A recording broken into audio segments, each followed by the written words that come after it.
قل لو كان البحر مدادا لكلمات ربي لنفد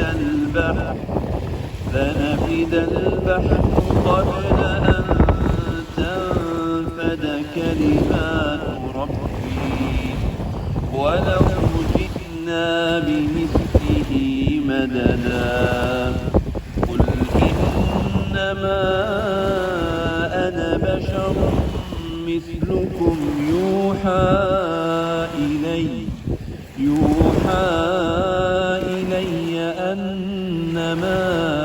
إلهكم إله واحد فمن كان يرجو لقاء ربه فليعمل عملا صالحا ولا يشرك بعبادة ربه أحدا.